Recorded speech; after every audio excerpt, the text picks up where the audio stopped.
Unconscious Rule.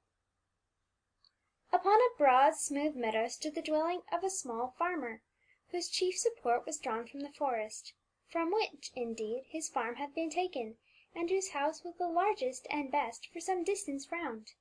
It was Saturday afternoon, the eve of the Lord's Day, and within doors, for in that remote province everybody still adhered to the good old habits of their pious ancestors, everything had been neatly arranged, and was left in quiet order, that all might be ready to give the proper devotional welcome to the coming day. The green in front of the house, however, presented a scene quite animated enough to show that there was active life somewhere, though there was none of the bustle usually attendant upon week day occupations, when one labour presses so closely upon another as to leave between them little time for rest. Old grandmother had put aside her wheel, and now sat in the sunniest spot she could find, with baby Gertrude on her lap. The farmer himself, a healthy, pleasant looking man, sat on a wooden bench, peeling willow rods. The hired man was bestirring himself to finish up some odd jobs. The serving boy was cleaning up the litter that had accumulated in different spots. The tailor, who had been there all the week, making and mending, and had been invited to stay over Sunday, sat idly enjoying the calmness and repose of the hour. The maid, and the house mother, as the mistress of the family is so beautifully called in Germany, were peeling potatoes for the family supper, and the children were playing in the grass. Lisa, the eldest little daughter, was admiring the pretty new apron that the seamstress had just brought home to be in readiness for the morrow, and upon a low branch of the linden tree sat Margelt, or, as we should say in English, Maggie, the orphan of a poor woman who had supported herself by spinning, and whose destitute child the kind-hearted farmer and his wife had, for the dear God's sake, taken into their own family. "To-morrow night they are all to start for America," said the tailor, suddenly breaking the silence.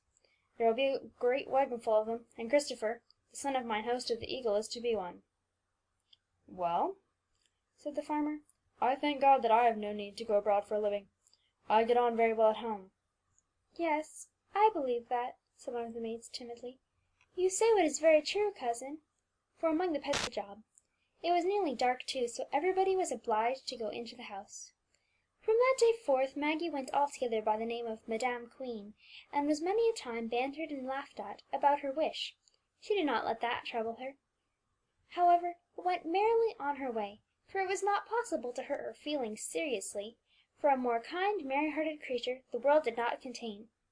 She sang from morning till night, and after she had been driven from one piece of work to another through the whole day, she was as lively and active in the evening as a young bird. And there was something very queenly in her too. She was so gentle, so kind to all about her. Poor as she was, those who felt inclined to look down upon her found themselves foiled. The farmer's wild children had, at first, looked upon her as nothing better than a little dog, upon whom they could indulge all their whims. Sometimes they made her go on all fours like a dog, and sometimes they wanted to get on her back and ride as if she were a horse. Then she must put into her pocket the stones of all the plums that they had stolen and eaten, so that if the theft were discovered she would have to take the punishment. And the mother knew all this, but she never took any measures to prevent it.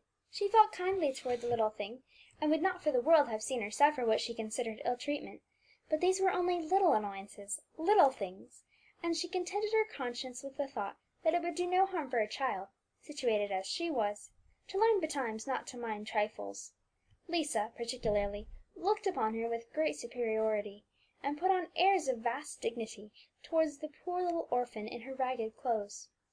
So the child had no one to whom to open her heart, except the orphan's God, to whom her mother had taught her, from her very infancy, to go as to a father and a loving friend. And such he had indeed shown himself, for he had bestowed upon her that blessed gift of a mind always contented and happy, throwing off trouble as a young bird shakes from its wings the drops of the summer rain. Many a child, blessed with kind parents, and everything else that could make them life and them comfortable and happy, does more grumbling, shows more discontent in one day than Maggie did in a whole year. Then, too, she had a pair of clear, honest eyes, and skilful fingers upon those little hands of hers, for she never lost an opportunity of learning something new, and knew how to make herself dear and useful to everybody. If Michael insisted upon having her help in playing some of his wild, rough games, she would say quickly, "Oh, that isn't nice! Just listen, Michael, I know such a pretty story." And before you could think, there sat not only Michael, but all the rest of the young ones, still as mice, close up round her, listening to what she was telling them; for she did indeed know very beautiful stories that her mother had taught her, one of a beautiful lady named Genevieve, and the children in the wood, and others still prettier. Lisa, with all her airs of dignity, was a very careless, slovenly little girl, always looking for things she had lost, which she would not, for a great deal, have her mother to know that she could not find; and lucky was it for her that Maggie had taught to be both neat and careful. It would be, "Oh, what in the world has become of my spindle? Where in the world is my thimble? I had it yesterday, and now I can't find it anywhere." "You left it yesterday," Maggie would whisper, "lying on the floor, and I put it in your drawer." Then there was another trouble for the poor orphan to bear. Lisa was a most miserable hand at spinning. She had learned from the sempsters how to crochet, and found it much more agreeable work; but her industrious, unpretending mother thought this rather an unprofitable way of spending time, and would not indulge her in it. The spinning wheel, however, showed very plainly how little interest she took in it, and was a sad looking affair. The thread was all falling from the spindle, the hanks of beautiful yellow flax were tumbled about like bunches of old tow, and the poor mother grieved and scolded about it.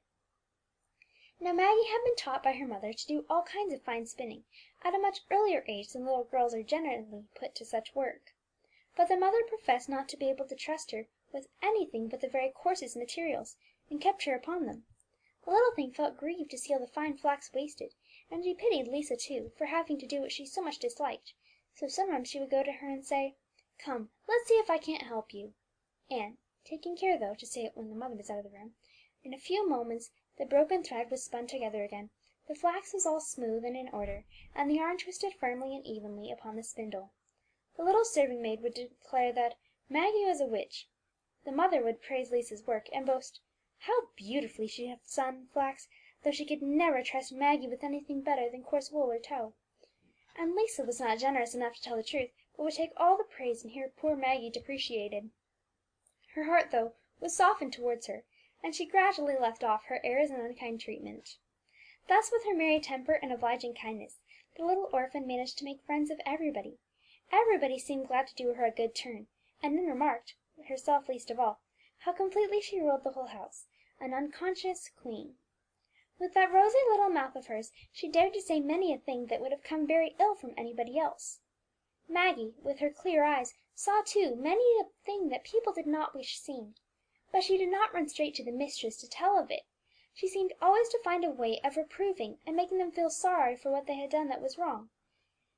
And she never did so intentionally either; she never seemed to think of what she was going to do or say, but a holy horror of wrong, implanted in her heart by that dear friend of hers in heaven, God Himself, and carefully cultivated and strengthened by her mother, appeared to furnish her always with the right word at the right time.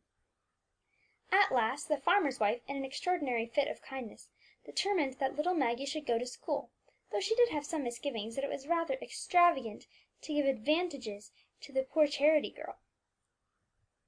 But the pastor and the schoolmaster were both heartily rejoiced at the idea; and though, for the poor child's own sake, they dared not say too much of it, they managed so to convince the good woman of the great profit it would be to her, and benefit to her own children, that Maggie was finally permitted to go whenever there was nothing to do at home, which, as may be readily imagined, was not often. Seldom as it was, though, so well did the delighted child employ her mind, her hands, and her time, so industriously did she work with the books and copy books and ink and pens, that the more wealthy children gladly lent her, that it was not long before she was able to assist even Miss Lisa herself with her exercises and lessons. The master often gave them questions in arithmetic to work out at home; and in the late afternoons, when the work was all done and the house cleaned up, Maggie would climb to her perch in the linden tree, and labour over her slate until the question was answered; then, with a shout of "I've got it! I've got it!" she would leap to the ground, and dance over the grass in delight. But, to tell the truth, it was not much sympathy that she got for her success in such matters. George sometimes would let her explain to him the difficulties of the sum, and show him how she got the answer, and how she proved it; but study was a thing about which not even George gave himself much concern, and as to the rest, they never thought of it. Hannah, the younger of the two servant maids, and the one who had been so desirous of going to America, was in the habit of going to the town with the butter and eggs that were to be sold, and, when the quantity was large, Maggie was sent to help her carry them. For a long time the mother, whose butter was much sought after, had been greatly dissatisfied that the amount she received for it had been so small, but still her confidence in Hannah was not in the least shaken, for she thought she had proved her to be a true-hearted, honest maiden. So when Hannah said, "Indeed, ma'am, nobody pays me as much for the things as they used to give," the mistress felt sure that it was so. Maggie, however, soon observed that Hannah did not give the mistress all of even what she did get, and she carried a little purse of her own. This secret weighed heavily on her heart. One day, as they were returning from the town, Hannah was joined by a friend of hers who lived near, but was to sail the very next day for America, and they began to talk about the pleasures and advantages of the New World. "I shall never be able to go," said Hannah with a sigh. "It takes so long to get together money enough to pay the passage. In the city you can get it faster." "Yes," replied the town servant, "wages are higher in the city, but then in the country there are so many things to be sold that you can easily make a little profit one way or another." Hannah would not agree to this, and soon after they parted. The town girl went into the house of her employer, and Hannah took the road out to the best of her means, and then took her seat upon a little hillock in the centre of the piece of grass. From this spot she could see every part of the field, and watch at her ease her new pets, who soon learned to follow her wherever she went. After a short time the flock was increased by the birth of a lamb, and then how she rejoiced! She tended it as if it had been a little baby, and very triumphantly did she look about her when she let out a flock of 5 instead of 4. She nursed and petted the little thing all day, and when she went home at night, with her black hair encircled by the crown of flowers that she had made, she carried it in her arms that nothing might happen to it, and that it should not tire itself by trying to keep up with its mother.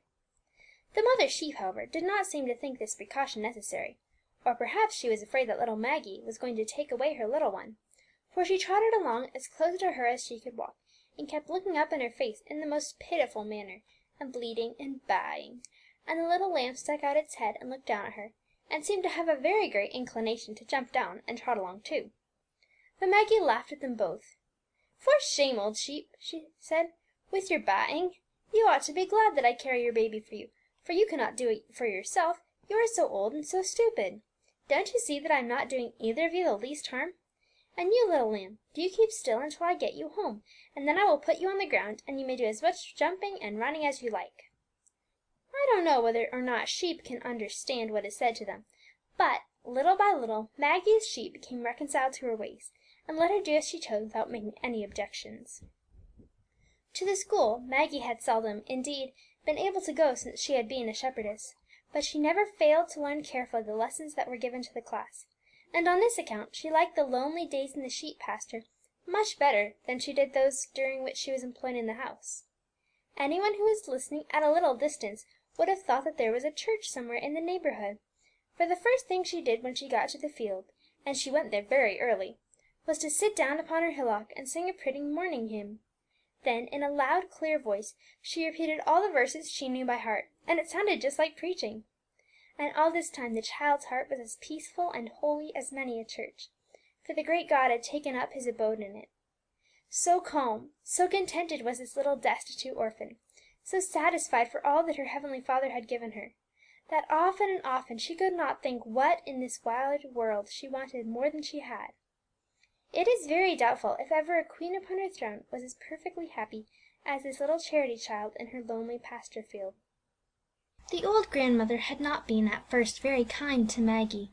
To be sure, the old lady had very much liked Christine, the spinning woman, Maggie's mother, and had found her always very useful and obliging, but that was no reason why, now that she was dead and buried, they should be burdened with her child. Many pleasant years passed for those who lived at the farm, and Maggie, still poor Maggie the charity child, when Lisa or the mother spoke of her to those before whom they wished to appear of importance, had grown to be a pretty, bright-looking, active girl, with her clear, honest eyes still undimmed, and her skilful hand still more useful and handy. She was a neat, delicate, pretty girl, and even when sent to sweep out the stable or scatter manure in the field, was far more refined and ladylike in her appearance than many a rich girl in the ball‐room. A little queen she was indeed, although the willing servant of the whole family. The farmer did nothing that he wanted particularly well done without her advice. The mother unhesitatingly left house and barn to her care whenever a christening or a church festival tempted her from home. The servants all loved her, for she shrunk from no kind of work, took her share willingly of all that was to be done, and never got angry at their blunders; and to poor old Granny, who was now seldom able to leave her little room, she was a ministering angel. There was not one in the house that looked upon her unkindly, not one who was not willing to be her subject. Lisa, too, had grown to be a tall, stout girl, and was very anxious to be considered pretty. It was no fault of her own if she was not admired, for she wore the most brightly coloured handkerchiefs pinned around her neck, and hung herself about with ribbons and collars, and all other kinds of finery in great abundance; but it was, as everybody said, of no use. When she strutted about on Sundays with her new red calico gown, the boys followed her and cried "Fire!" while Maggie, in her short homespun skirt and black bodice, the clean linen chemisette, and little black quilted cap, looked 1,000 times more beautiful. In every movement Lisa was awkward and clumsy, and more than once heard it whispered, "The young lady is not half so well looking or genteel as the maid." Maggie never went to the dance, but Lisa did very often, and was always asked, "Why did you not bring your pretty maid with you?" It made her very angry to be questioned in this way, as if she were going out in the company of a charity girl. Nor was that her only annoyance. Maggie had so pleasant a face, such agreeable manners, and so ladylike an air, that people were always taking her for the daughter of the house, even though Lisa stood there, dressed out in her gayest finery. All this vexed Lisa beyond description. She hated Maggie, and did all she could to harm her, and to be hated by any one is a gnawing worm to a warm heart, however undeserved the hatred may be. With George the case was entirely different. He had become a fine-looking young man, and an excellent farmer, but he was very still and reserved, and used as few words as possible. He was now old enough to marry, and his father was very desirous that he should bring into the house some rich and important farmer's daughter. But he was resolved to do no such thing, no matter how often his father took him to the different houses in the neighbourhood, or how much vexed they seemed to be at his delay. At last he said to his mother in confidence, "Mother, I will do nothing, will bring no wife into the house without your consent; but go where I will, I see nobody to compare with Maggie, so lively, so industrious, so sensible and sweet-tempered. I know well that it would not be proper to marry her, but as long as I cannot find another like her, I should prefer not to marry." The more innocent Maggie was, the more angry were the parents that the poor girl should be the means of preventing her son from taking a wife suitable to his wealth and position.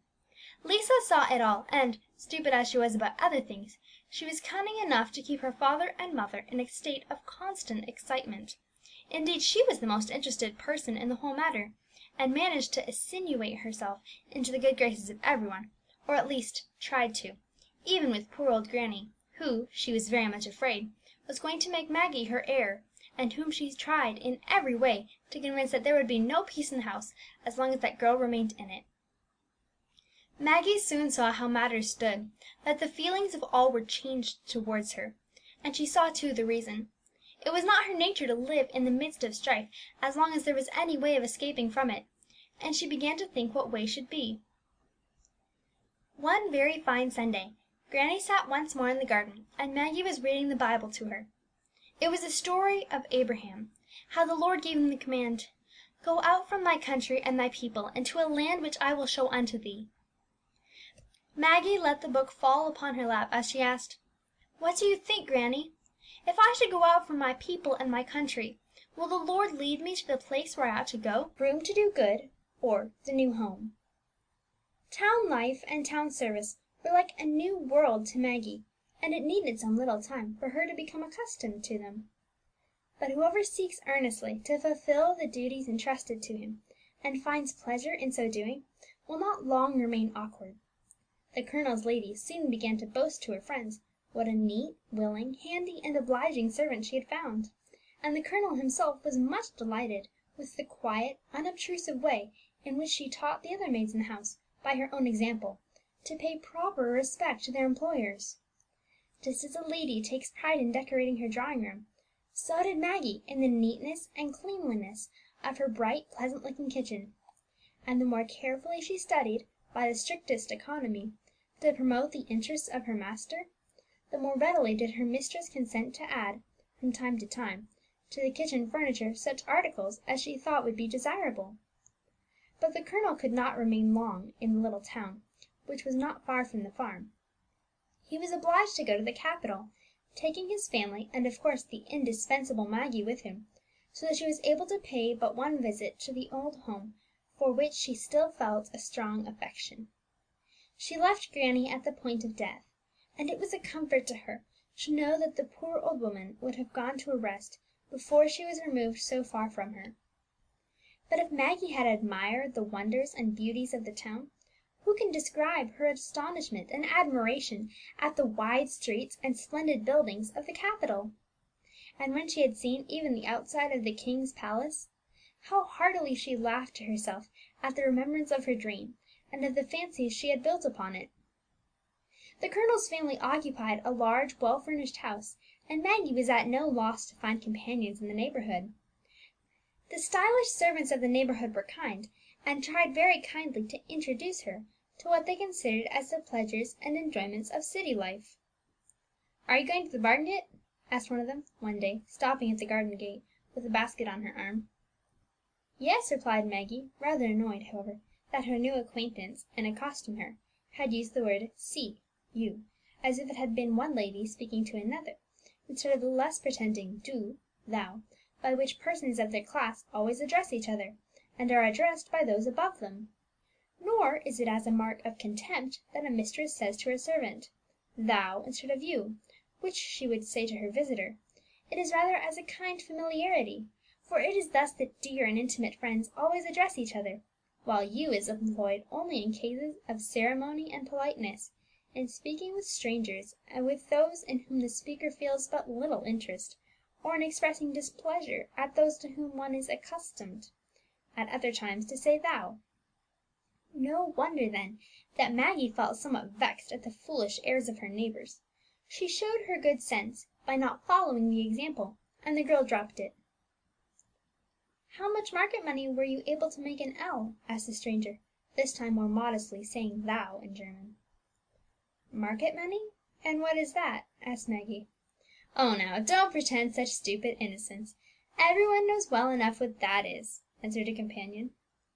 "Why, you know that butter and eggs bring different prices almost every day, and everybody, naturally enough, wants to buy them as cheaply as possible. So when you go to reckon up with your mistress, you just make out that you got something less than you really did, and keep that for yourself.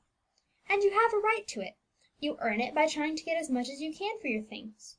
In that way you make a little money every week, and you wouldn't believe what a nice little sum it comes to at the end of the year, while the mistress doesn't miss it, and knows nothing about it." Maggie felt no temptation to try any such deception. She was quite disgusted with the bare thought of it, but she concluded at first that perhaps it would be better, for the sake of good feeling, not to make any reply, but to act as if she had not heard the remark. The royal spirit, however, rose within her, and turning to her companion, she said, "God keep me from such an act! It is as much stealing as if the money were taken out of the mistress' chest. Are you not afraid that the little money you make in that way will make you lose much more honestly earned?"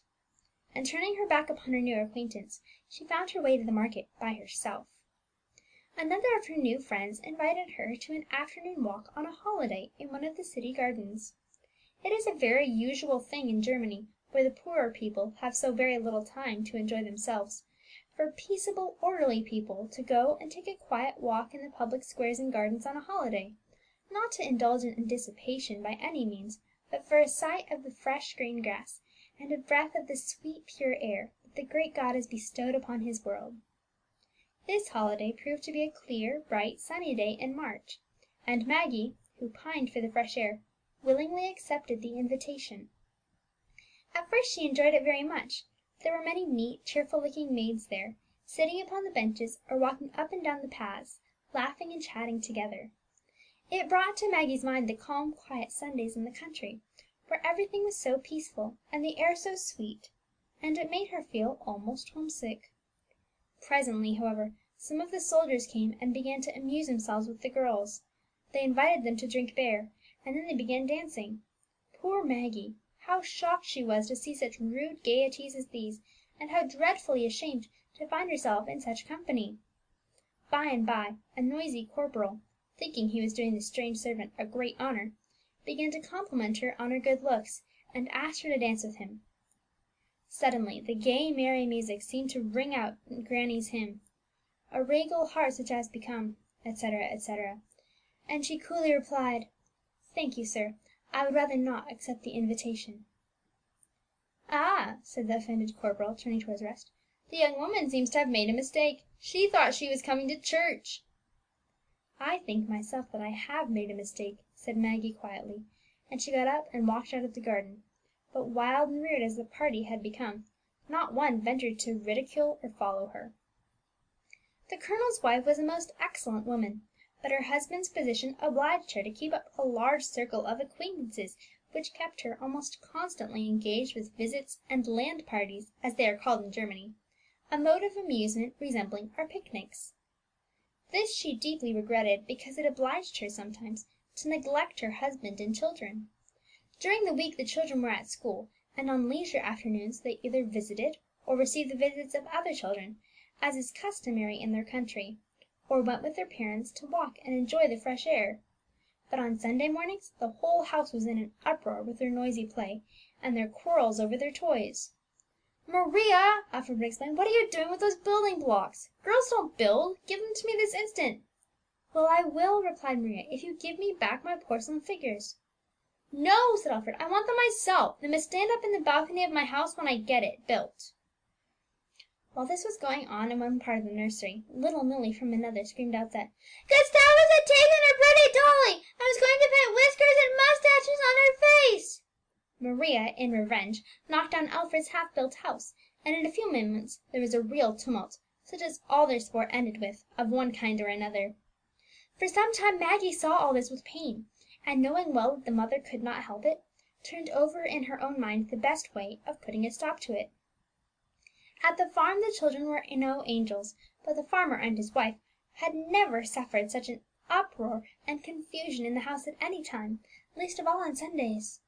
"Sh, children, this is Sunday," was a cry to which they were taught to pay immediate attention. One Sunday morning Maggie determined to see what could be done, and, making more than usual haste to get through with her few duties on that day, she went directly to the nursery. The children were all fond of her, and she found herself in the midst of half a dozen drawn battles. "Why," she exclaimed, looking round her in pretended astonishment, "what kind of play do you call this? If this is your fashion of amusing yourselves, and on Sunday too, I must say I don't admire it. Now, when we were all children at the farm, our Sunday mornings were the most delightful time of the whole week. We didn't play, for we had nothing to play with, so we didn't care to do so." "That must have been very nice, to be sure," said Alfred contemptuously. "We were very happy, whether you believe it or not," replied Maggie. "In the first place, if they wouldn't take us to church, we had a service of our own at home. The great tree in the dooryard was the roof of our make believe church, because it spread its branches so nicely over our heads. The top of the tree was the steeple, and the shade on the ground where we sat was the church floor. First we sang all the most lovely hymns we could find. Oh, but I believe you can't sing much," she added hesitatingly. "Can't sing!" exclaimed Maria indignantly. "And we take lessons from Madame Milano!" "And in school we sing every day of our lives," said Alfred doggedly. "Oh, well then," said Maggie, as if she felt quite satisfied and relieved, "then I will show you how we used to play church. First, as I said before, we must sing. Since you can sing so nicely, suppose we choose a choral. Now let us choose a very pretty one. Suppose we sing 'How sweetly beams the star of morn.' Now pay attention. Maria, you sing the second, you, Alfred, sing the tenor, and I will take the air, for I am not musical scholar enough to sing from the notes. I can only sing a tune after I have learned it. Now begin." Maggie, even as she said, was no great musical scholar, but she had a sweet clear voice, and at once she began singing that exquisite hymn, the children falling in with their appointed parts, for in German schools the poorest children are taught to read music and sing by note, as regularly as they are to read their Bibles. This, to be sure, was not a very finished performance, for Maggie's voice was untrained, and it was the first time they had ever sung together. But all parties were highly satisfied, not excepting even Gustavus and Milly, who chose to assist Maggie. "There," said Maggie, when the hymn ended, "now we must read." "Oh, yes, yes!" exclaimed Alfred in great delight. "Bring Maria's new story book." "What!" cried Maggie, opening her eyes. "That! For Sunday! And in church too! Just you wait one moment, until I go and get my Bible, and read you something from that, and then tell me if it is not prettier than Tom Thumb, or even than Cinderella with her glass slipper, besides being all true. I'll read Joseph." "Oh, we knew that by heart long ago!" exclaimed the two elder ones in the same breath. "But listen to it once more," said Maggie; and she opened the Bible and began to read, while the children all listened with the greatest attention, the two younger ones from curiosity to hear the story, the two elder to find if it were not the same old one that they professed to have so long known by heart. But Maggie read aloud worse than she did anything else, notwithstanding she had done it so often for poor old granny. Her voice was not strong enough. Alfred got quite impatient, and at last declared that he thought he could do it a great deal better. Maggie had not the least objection to letting him try, and as it proved, so he did. When she gave him the book, she was herself quite astonished to hear how clear and distinct his words were, and how exactly he read as if he were talking. The little ones, who had never before heard the story, became so excited that the elder ones grew doubly so, and kept saying to them, "Now listen! Now the prettiest part is coming!" And the little things would open their eyes and mouths still wider, and hitch their chairs still closer. Maria, too, wishing to show what she could do in the way of reading, and so it was agreed to take turns all round. The story read, Maggie said that the next thing in order was to preach; that as only real clergymen could do that, she would just explain to them a little about the story of Joseph, as a schoolmaster used to do to them when they were children. So she told them how, in that country where Joseph and his brothers lived, a man was thought rich, not according to the money he had, but to the cattle and sheep and goats and camels and servants that he owned. Joseph's father was a very great and rich man, and owned great numbers of all these things. But, like all the rest of his countrymen, even their princes, he sent his own sons out into the fields to take care of them. The fields, she said, were not large or small bits of land with a fence round each. The whole country was open, and belonged as much to one man as to another. Wherever there was a large quantity of grass, and of course a nice spring of water, there they would drive their animals, and leave them to enjoy themselves, while the owner's son, or his servants, or both, watched that no harm befell them. When the grass was all eaten close, they drove off the animals to some other point, and left it to grow again. That was the reason, perhaps, that Joseph had to go to 2 or 3 different places before he could find his brothers. Maggie made them observe, too, how the great God had taken care of little Joseph, and made him a favourite with everybody, wherever he went, because he was such a dutiful and obedient child to his father, and always spoke the truth; and how he punished the brothers for their unkindness to Joseph, and especially for the wicked lie they told their father about the little coat. Even though they did not tell the lie plainly, but only led their father to suppose that they had found the coat in that bloody condition, it was, nevertheless, just as much a lie as if they had told him so, and God punished it accordingly. And then, too, see how long it was before the punishment came! Why, every one of them had grown old enough to be married and have children, and Joseph himself, though he went up little by little, had had time to become the greatest man in Egypt, except the king. Yet God did not forget it; it came at last. And so, the schoolmaster used to tell us, it was always. God has told us in the 10 Commandments we must not do a good many things. We must not steal, nor lie, nor tell things about other people that are not true, for that is what it means by bearing false witness, and so on. And if we do them, just so surely we may know we shall be punished, even if the punishment does not come for years and years. Everybody thought that Maggie's explanations were almost as interesting as the story, and the Sunday morning passed more quickly than ever one had passed before, and far more pleasantly. The next Sunday they were quite ready for the same employments, and thus many a good seed was sown in their young hearts, upon which the affectionate servant maid daily besought a merciful God to shed the warmth and dew of his blessing, that they might spring up and bear fruit abundantly. Maggie had founded here another little kingdom, where she reigned as undisputed queen. The first day that they had moved into their new residence, Maggie had heard a great coughing, hawing, and hemming from the story above, and at last he became so violent that she left what she was doing, and went to see what could be the matter. Now, our little readers must understand that in the large cities of France and Germany a single family seldom occupies a whole house by itself, as in England. Only a few of the most wealthy can afford to do that. Their houses are very large as well as high, and built in such a manner that each story is like a house by itself, and those who live in the upper ones can go up and down without disturbing or annoying the families below them any more than if they lived in different houses. The richest people in each house live on the first story, those not quite so well off on the second, and so on. The poorer they are, the higher they will live. And so in a house in which on the first floor you will find a nobleman, will have in the attic a poor sempstress, in one room a poor bandbox maker in another, a washerwoman in a third, etc., etc. It was thus that Maggie, while cleaning the rooms of her mistress, heard all this coughing from overhead, and ran up to see what it could mean. There sat an old gentleman in a dirty-looking, ragged dressing-gown in front of his stove. In Germany they do not have fireplaces, as we have, the door of which was open, and he was toiling and striving to kindle some sticks of wood that kept throwing out great quantities of smoke, but positively refused to burn. "Do you wish to light it, sir?" asked Maggie. "Indeed I do," replied he, looking sorrowfully at the open door, "for I am very cold, but it is too obstinate. I can get no fire." "Let me try, sir," said Maggie, pleasantly. The old gentleman readily allowed her to do so, and she soon produced a blaze, over which the old gentleman rejoiced not a little.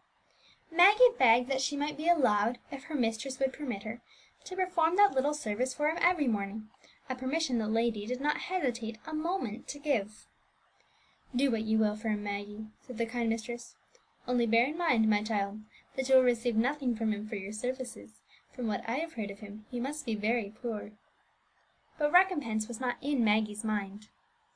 No one could think what a load was taken from the worthy old gentleman, who was the learned professor, Dr. Wormer, when so willing and skilful a person offered to make his fire for him. He was very grateful to his new friend, and resolved to become better acquainted with her. He was very old, but a distinguished scholar, and an author of some note beside. He wrote untiringly, stories for the young, stories for the people, books popular and books philosophical. He wrote all kinds of things, and gathered his materials from a mass of volumes, new and old, with which his entire bedroom, as well as his ordinary living room, was so piled up that scarcely could his writing desk and his bed find a place in the vast sea of miscellaneous learning. But all his writing did not bring him even as much as his books had cost him. He was poor, and had not a single relative in the world. His only servant was a small boy, who came 3 times each week to do his errands.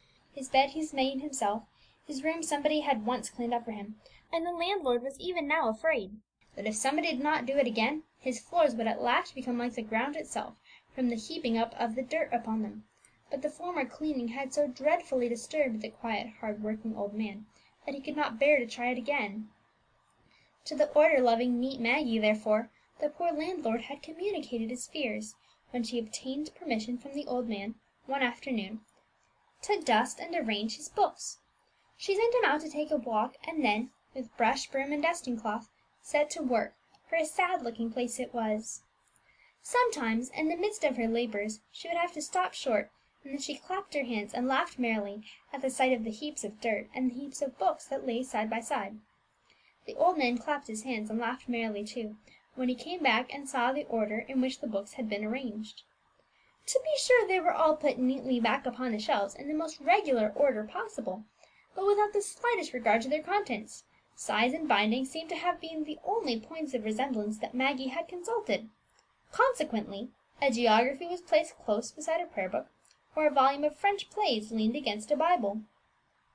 It took him no little time to get them right again, but he did not mind that in the least, for now the fresh air had room to circulate through his chambers, and the clear, bright sunlight could pass through the glass of his windows without being buried in the dust on them.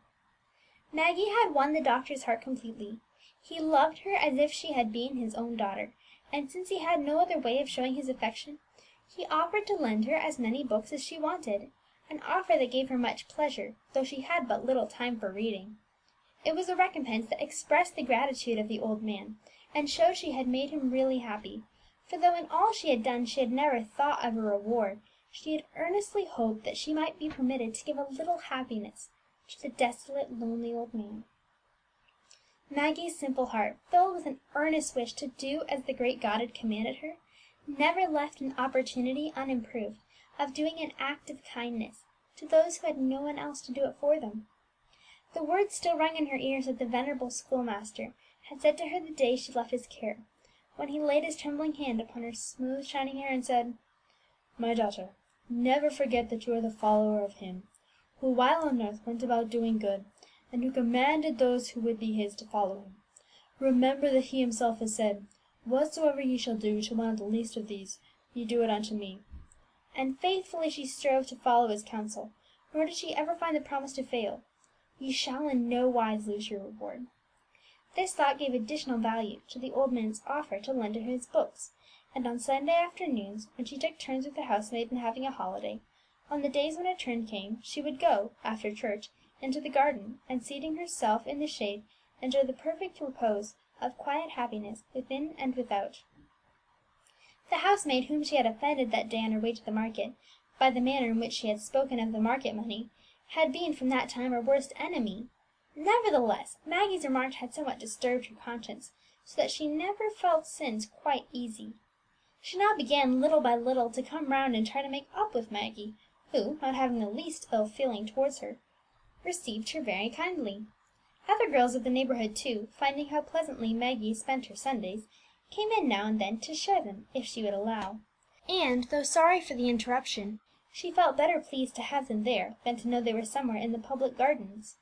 So sometimes she would read to them, sometimes walk up and down in the pleasant air, and repeat to them what she had before read, or sometimes get them all seated in some quiet spot, while they sang pretty hymns, or read by turns stories from the Bible.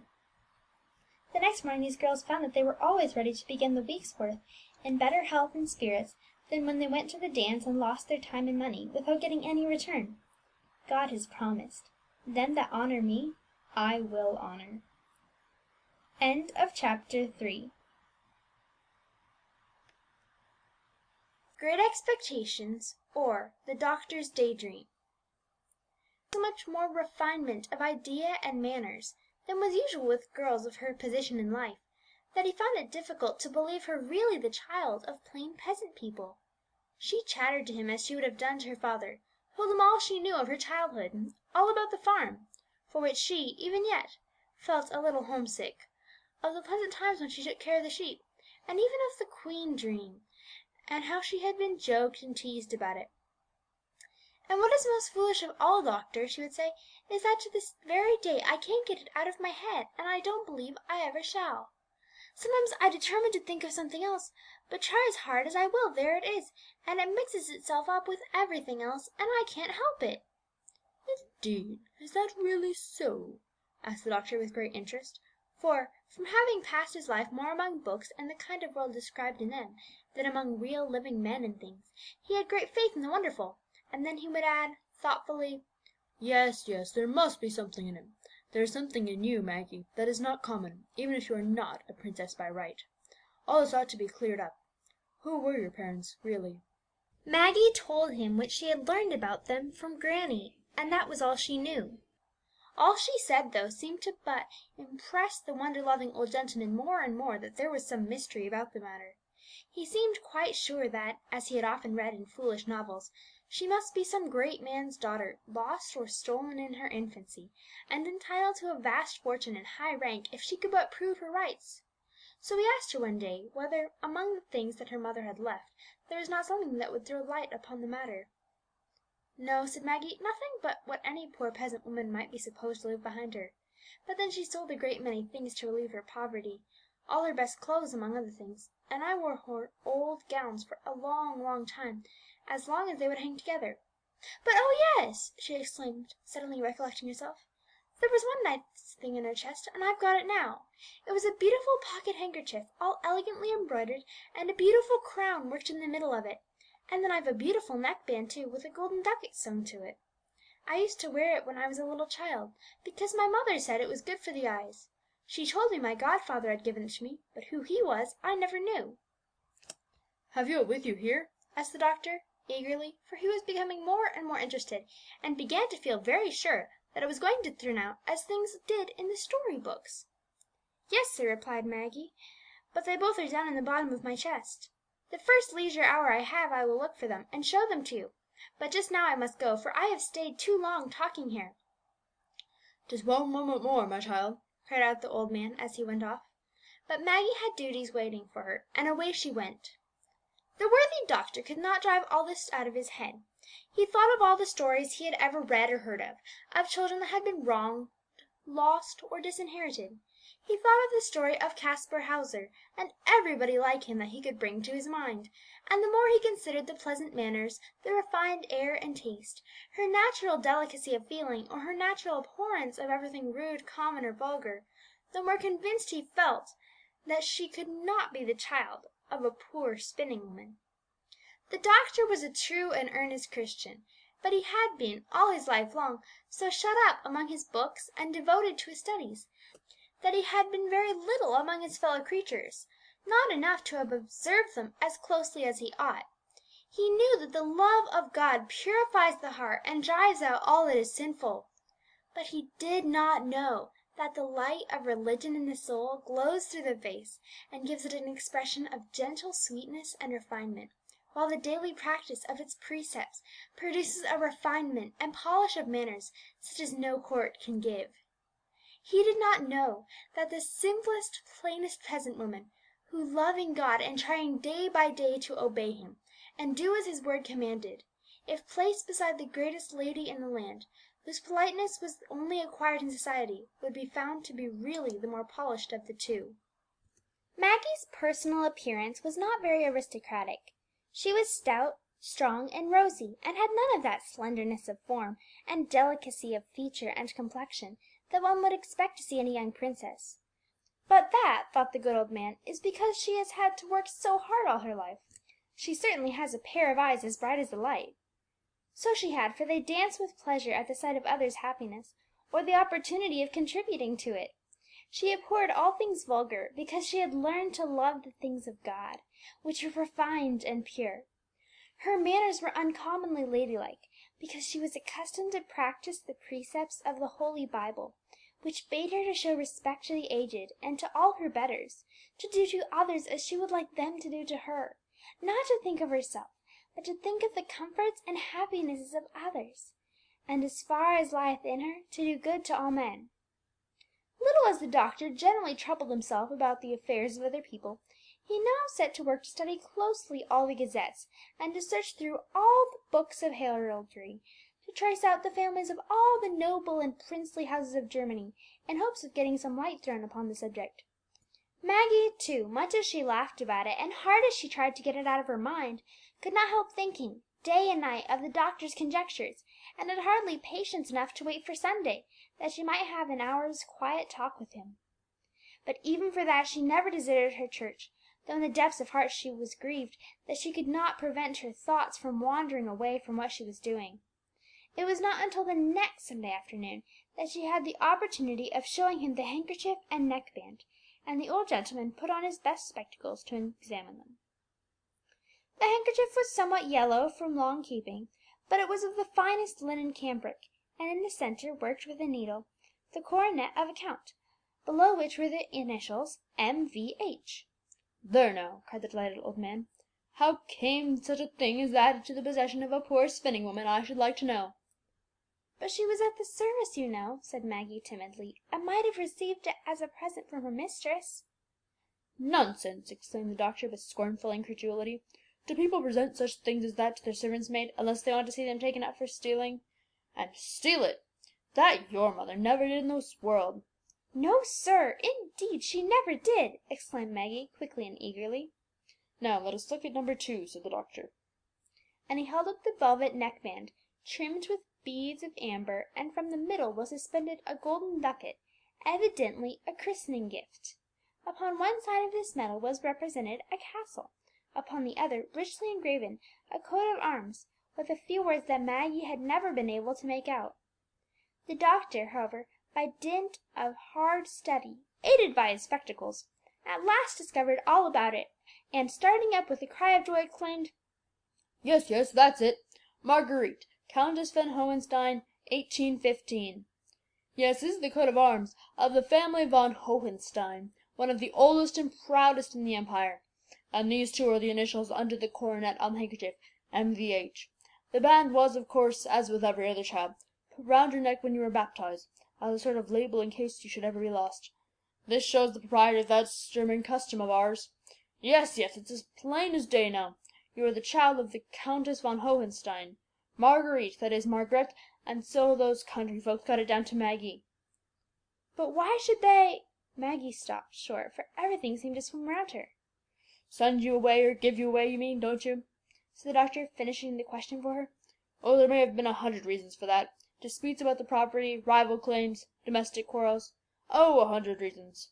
Then, too, your birth seems to have occurred the year of the war, when everything was unsettled and upside down, and so it may have been in your family. Oh, it's all just as plain as can be." But to Maggie it was not so very plain, and she was obliged to sit down with her head upon her hands, for she could hardly tell whether all this were a dream or a reality. The good man, though, was as sure as his heart could desire, and very full of zeal. "But we mustn't hurry matters too much," said he, gathering up all his books of genealogy and heraldry. "I must first make myself thoroughly familiar with all these. I must first get by heart, as it were, all the branches of the family for some time back, so as to strike exactly the right point. Now I have all I want in the way of facts. So you, dear child, just go to your own little room, and pray earnestly to God to direct me in my way, and it will all come right, I promise." Maggie did go to her little room, and prayed with all her heart for support and guidance in this great event of her life.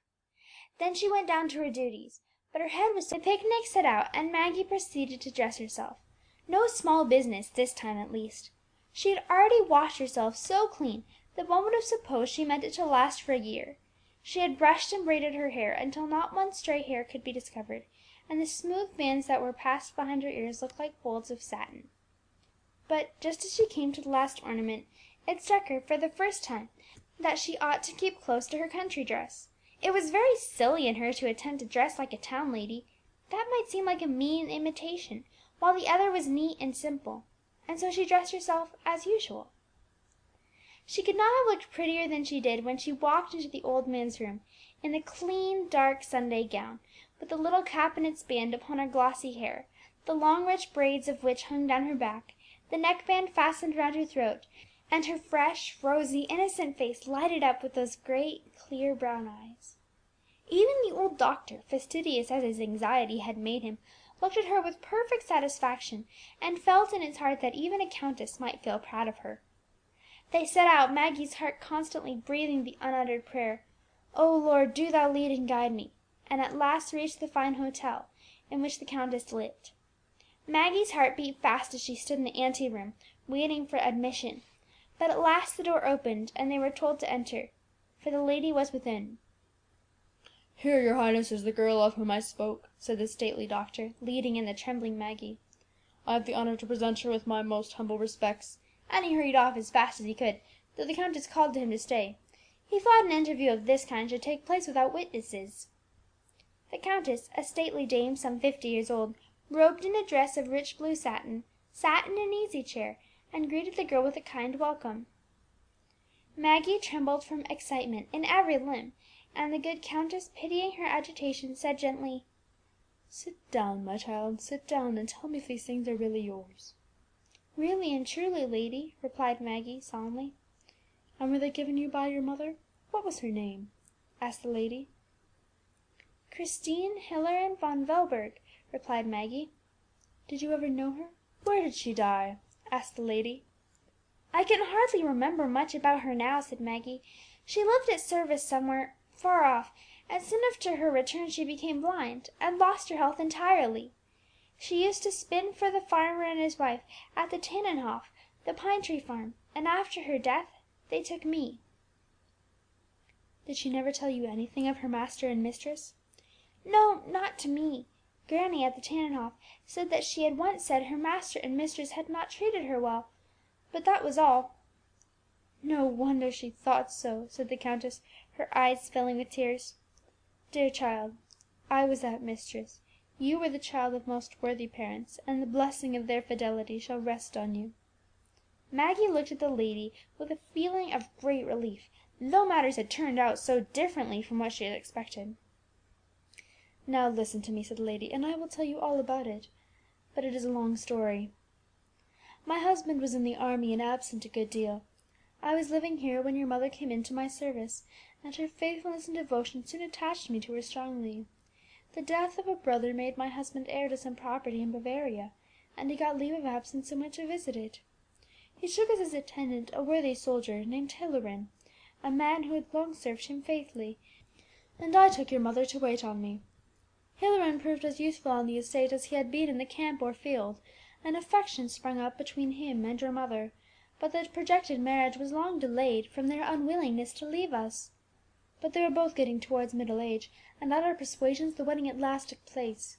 They went to live in a neat little house that my husband had built for them, cultivated a bit of ground of their own, and gave great assistance in the care of the estate. 1 year after that I held you at the baptismal font, and hung round your neck the amber neckband that you have brought back to me. About this time my husband was persuaded to take part in the Russian war, from which no one from the beginning boded any good, but he was fond of military glory, and Hilarion determined to go with him. Your worthy father had no other object than to be near and watch over his master and friend. I gave the estate in charge to a competent person, and went to Munich, taking with me your mother and yourself. Your excellent mother never seemed to me like a servant, and we shared together our hopes and fears. They had left us in June. In December my husband returned, sick, discouraged, and alone. Through all the perils of that fearful war, your father had stood with unshaken fidelity beside him. One night they were obliged to stay in a miserable cabin. The fire went out. My husband, benumbed with cold and hunger, was indistinctly aware, like someone in a dream, of having a skin wrapped round him. It was your father, who had for his sake taken the last covering from his own body. In the morning the count awoke, refreshed from a comfortable sleep, but your father was in that deeper sleep that has no awakening. He was frozen stiff.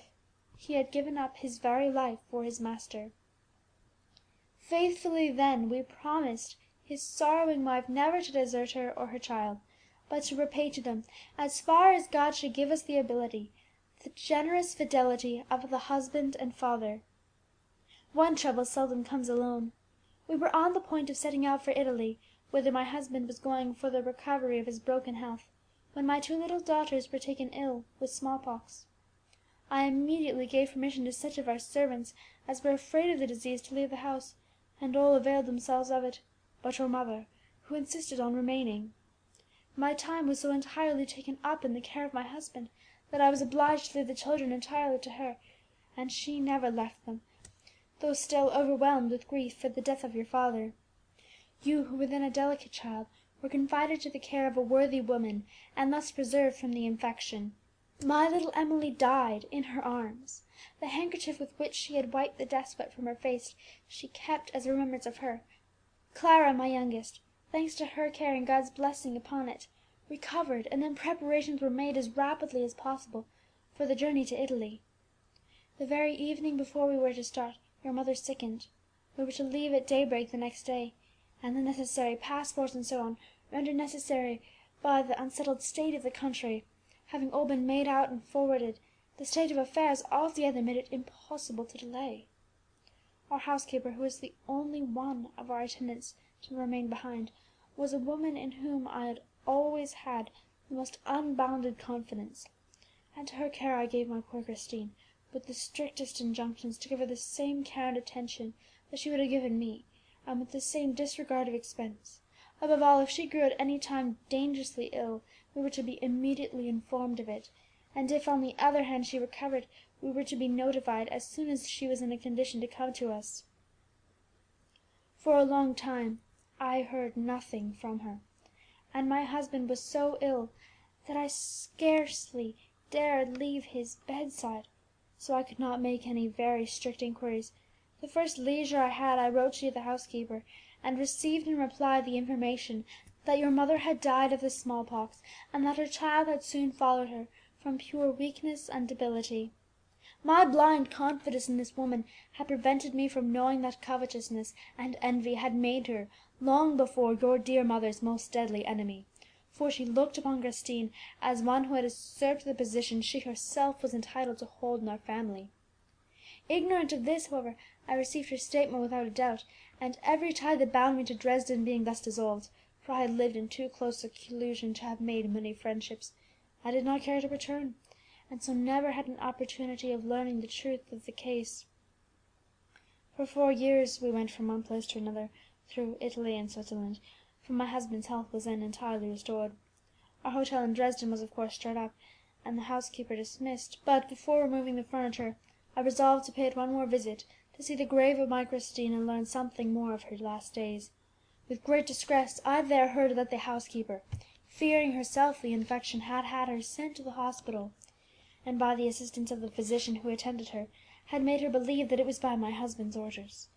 That was trouble and grief enough, but I did not think I had any more to hear. Not finding her name on the death list of the hospital, I concluded that it had been an oversight, but certainly believed her dead, for so I had been assured, and we had heard or seen nothing to make me even suspect the contrary. Now, since the old gentleman, who has shown himself so deeply interested in you, has told me the tale that he has heard from you, it is clear to my mind that, after her recovery in the hospital, she left it and the city, in poverty and weakness, sick at heart at our base ingratitude, and went to hide her griefs in her humble birthplace. We had so certainly looked upon her as belonging to us, so little thought of her ever leaving us, that we had not taken care, as we ought to have done, to secure her an independence. This was an unpardonable oversight.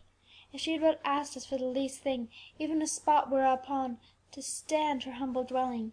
But she always had a proud heart, and while she believed herself to have suffered at our hands such cruel injustice, she would have nothing to thank us for. Never shall I forgive myself that a friend, for we never looked upon her as a servant, a friend so faithful, so devoted, should have died away from us, and none but God knows how I have longed and prayed for some opportunity of repaying to some one dear to her the bitter wrongs I left her to bear. And now my prayer has been answered. His hand has in mercy led you to me, and to you, dear child, will I try to make up for it all.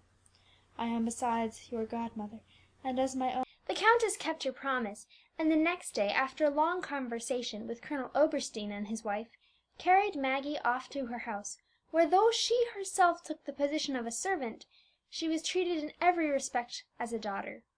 The countess soon became strongly attached to her, and kept her constantly at her side. She herself taught her to write as became a lady, and instructed her in all kinds of plain and fancy needlework, of which she had been before ignorant. The extreme retirement in which the lady lived gave her ample time to devote to her favourite, and well did Maggie improve the advantages thus offered her. Always the same cheerful, industrious little person, always ready and willing to help anybody, everybody liked her, and seemed ready and willing to help her. She was at liberty to visit the doctor as often as she liked, and her visits made the old man very happy, not only because he loved to have her with him, but because she always carried him books or some other present equally to his taste, which he was too poor to buy for himself. The countess bought from him the whole edition of a little Manual of Devotions, a book which he had been obliged to publish at his own expense, and which, though full of beautiful prayers and hymns, had sold so slowly that it had almost ruined him, and he feared would soon quite do it. This unexpected bit of good fortune enabled him to hire a little damsel of the neighbourhood to perform for him the little services that had all hitherto been done by Maggie, and so he was more reconciled to her absence. When he saw her so generally beloved and so cheerfully happy in her new home, he fairly sunned himself in her bright eyes, and laughed gaily as he said to himself, Yes, yes, our Heavenly Father is wiser than any of us. and in his heart he thanked him. When Maggie had become skilful in the use of her pen, she wrote several times to her old mistress at the farm, but letter writing was a thing seldom practised there, so she got no answers. She greatly longed, though, to hear once more from the old spot, or to see it. The business that had so providentially brought the countess just then to Dresden was now completed, and she wished to return to the family seat which she had left her son-in-law in possession of. It was a matter of course that Maggie, or as she was now called, Margaret, should go with her, and the girl herself was quite delighted at the idea, for she longed to be again in the country. The preparations for the journey were nearly finished, when one morning Margaret heard her name called from the outside of the house, and saw standing at the gate a young farmer, twirling his hat in his hand. "George!" exclaimed the girl with a cry of delight. "George, is that you? How did you come here?"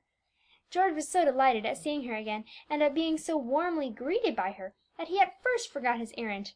It was a sad one. His mother had been for a week dangerously ill, and Lisa was married. Things wouldn't go right, and there was nobody to take care of the sick woman and keep an eye to things about the house. "Then we thought of you," said George, "and both father and mother were quite satisfied that you should come, and so they told me to greet you heartily from them, and to bid you to come at once as is your duty, and not to desert them in their hour of need. As to the wages," he half whispered, half muttered, "you won't lose by it." The countess, who had heard of the arrival of Margaret's visitor, now came out and spoke to him very graciously, bidding her take him into the sitting room and treat him with all hospitality and attention. George looked around him at the splendid furniture of her present home, and saw her moving about among it all as though she had been used to it from her babyhood. He looked too at her fine rich clothing, so different from the ragged old farm dress, so soft and delicate in its material, so neat and so becoming in its fit. He saw that, grand as was the lady who owned this fine house, Margaret was to her more as a child than a servant, and, with a heavy heart, gave up all hope that she would listen to his request, and made up his mind to return home without delay.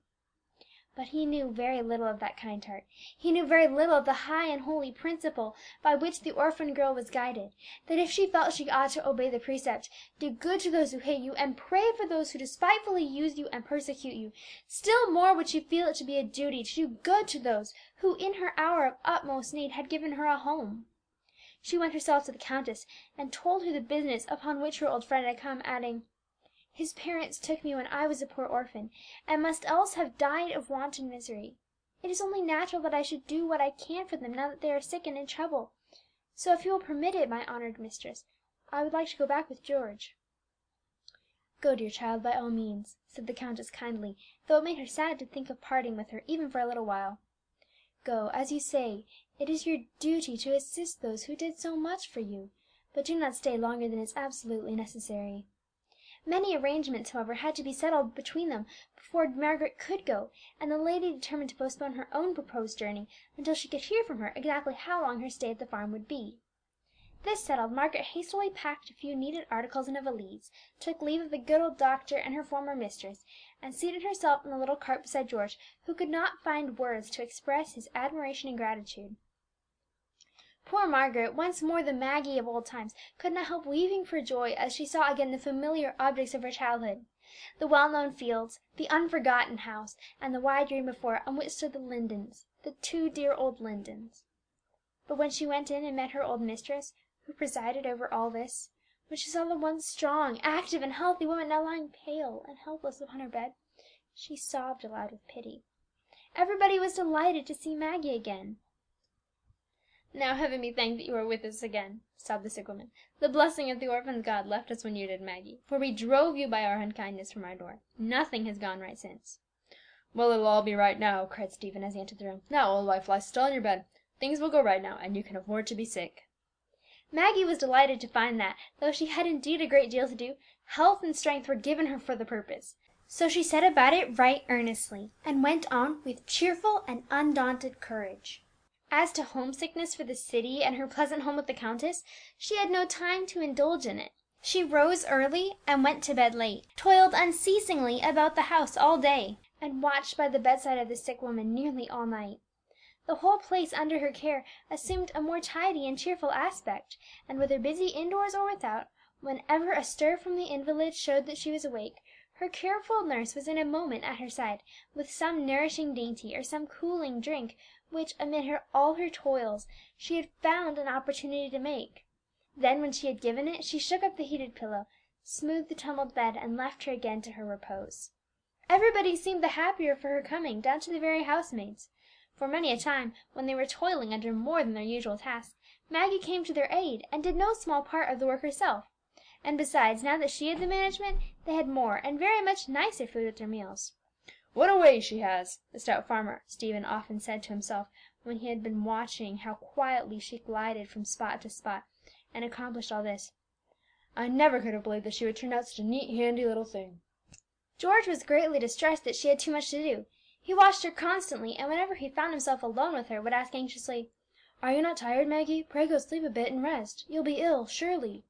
But Maggie, with the mother, was dead, and grief spread a solemn silence over the whole family. Daily duties that could not be omitted were performed more quickly and quietly than usual, and everybody moved and spoke softly. On Sunday they laid her to her rest, and said an earnest prayer over her simple grave, that the blessed Father in heaven would let them all meet once more in that more beautiful and better world, and then they went to their home. Even on Monday none of them felt like work, and the farmer, with his children and Maggie, sat together in the afternoon in the little garden, and talked to the departed of her industry and carefulness in her days of health, of her patience and suffering in her days of sickness, and of their trust that she was now in the enjoyment of rest. Suddenly one of the housemaids rushed breathless to where they were sitting, exclaiming, "A coach, a most elegant coach, and just here at the door!" They all left the garden and moved towards the gate, where they saw, sure enough, an elegant coach, drawn by two fine, sleek-looking horses, striving to make its way over the rough roads, and drive up to the door of the farmhouse. Presently the lady that was within ordered the liveried coachman to stop, saying that she would alight and walk up to the door. It was the countess. In the great confusion into which the death of the mother had thrown everything, Maggie had allowed the last week to pass without writing to her, and she, anxious to leave the city, and thinking it impossible to go without her favourite, had determined to go herself to the farm, and learn if anything had befallen her, or, if possible, to take her back with her. When she learned the death of the good woman, she spoke very kindly and feelingly to the farmer and his family, trying to show them how mercifully the good God had dealt in sparing her to them so long, and in taking her now from her sufferings. At the same time she expressed the hope that now all was over, Margaret might no longer be needed, and might go with her to her home again. The farmer, after many efforts, at last found courage to address the lady. "You see, your excellency," said he, with a great deal of embarrassment, "this lad, my son George here, has been deeply in love with the girl this long time, long before you knew her, your excellency, and, I must say it, his mother and I both so stupid as not to see how we were standing in our own light. We both felt a bit puffed up with the blessings that God had poured out on us, and thought our boy too good for a poor destitute orphan that had nothing but a kind heart and a pair of nimble, skilful hands for her bridal portion, so we wouldn't let it be. But here, upon her deathbed, George told his mother how much he wanted her for a wife, and she had got to know her better, you see, and so, though she was too far gone to speak it, she gave a silent blessing on it, and, if I must say it well she might, she'd have been a most heartless, ungrateful woman to have held out against it after all that Maggie had done for her and hers. Yes, your excellency, she learned to know before she went that the very blessing that made us so proud was just all along of what we did for Maggie when her own poor mother died. Anyhow, the mother's consent made us both very happy, my son George and me. It just seemed to me the thing that ought to be, and so if they do be married, I would just give up the farm to them, you see, your excellency, and just set down myself to rest, for I need it. I've worked hard in my day." "Is Margaret willing, then, to marry your son?" asked the countess. "You see, your excellency, we have not had the courage to ask her just yet," replied the farmer.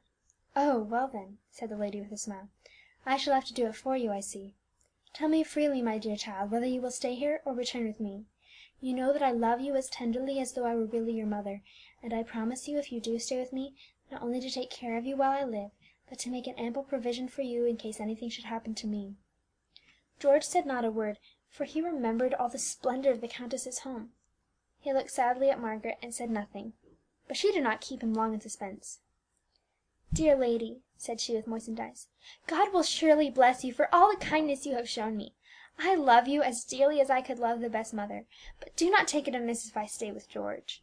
I have loved him as long and as well as he has loved me, and besides, I must not forget that his home is a more fitting home for me than yours is. I believe you have chosen aright, my dear noble-hearted child, and not for one moment would I set my feelings in comparison with your happiness and interests. But be assured I shall not forget to care properly for my adopted daughter. You shall not go empty-handed into your husband's house." George's brothers and sisters, who had heard all that passed, were not slow in spreading it abroad, and there was rejoicing over the whole farm.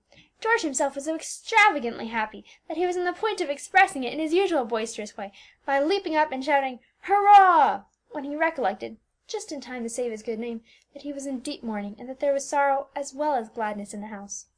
Besides, upon reflection, he concluded that turning somersets was not altogether a becoming occupation for a man who was about to be married. End of chapter 7. Recording by Esther Simonides.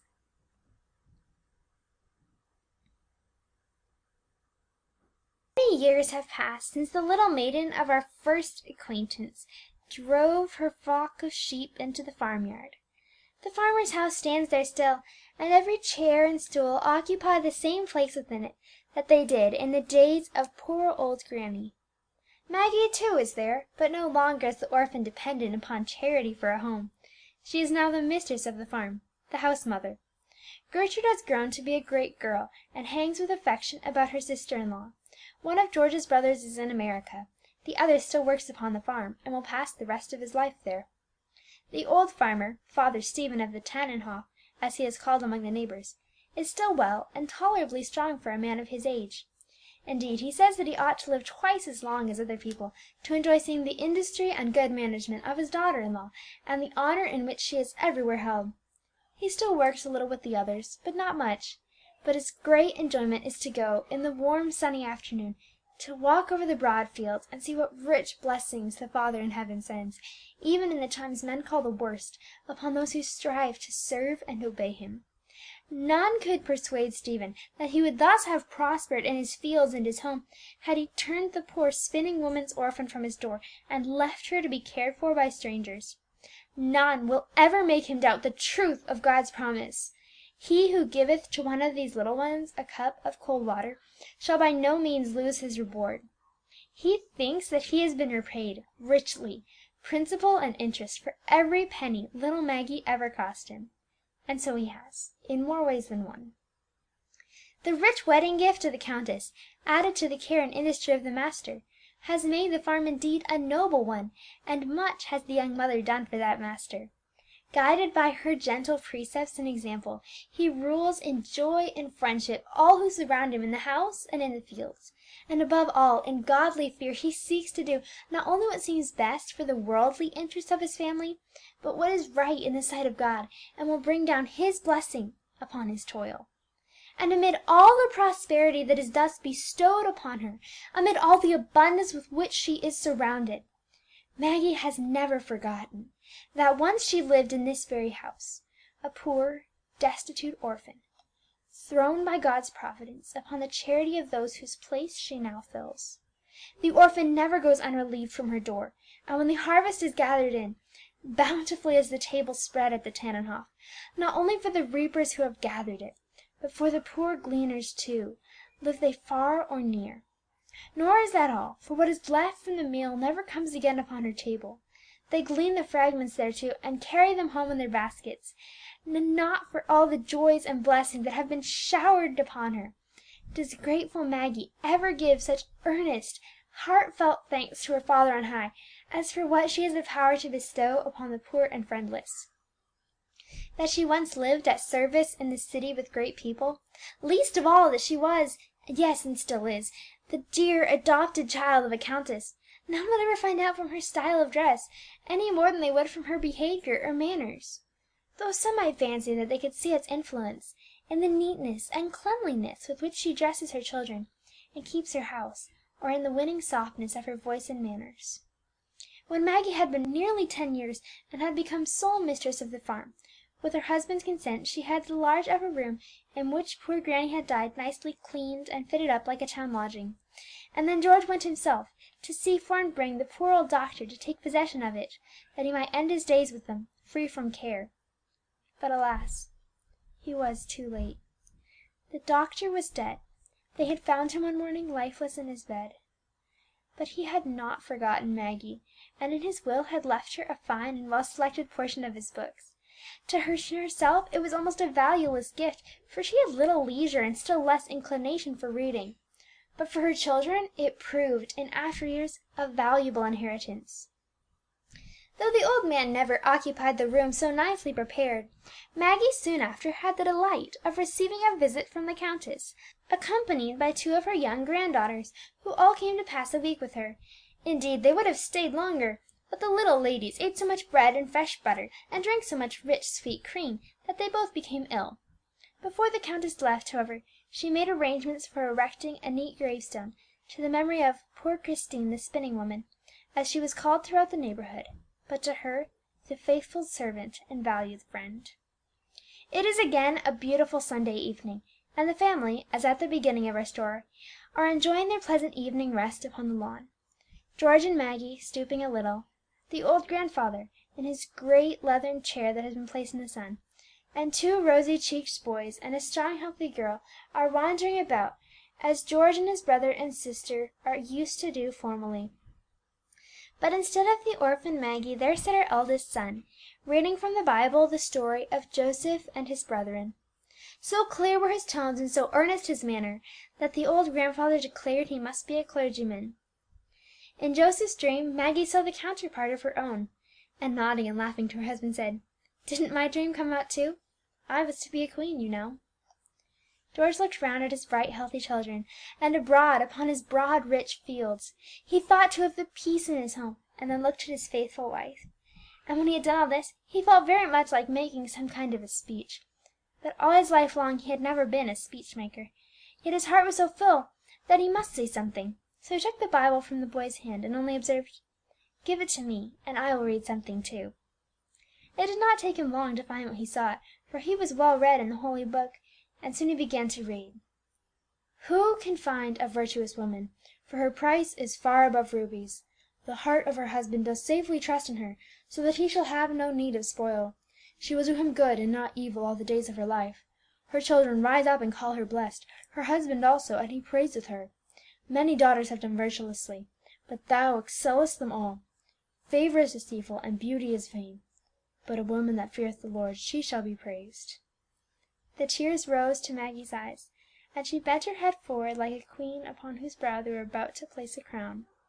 But it was already there. The love of her husband and household was the crown of her rejoicing. The End. End of chapter 8. Recording by Esterman Simonides. End of A Queen by Ottilie Wildermuth. Translated by Unknown.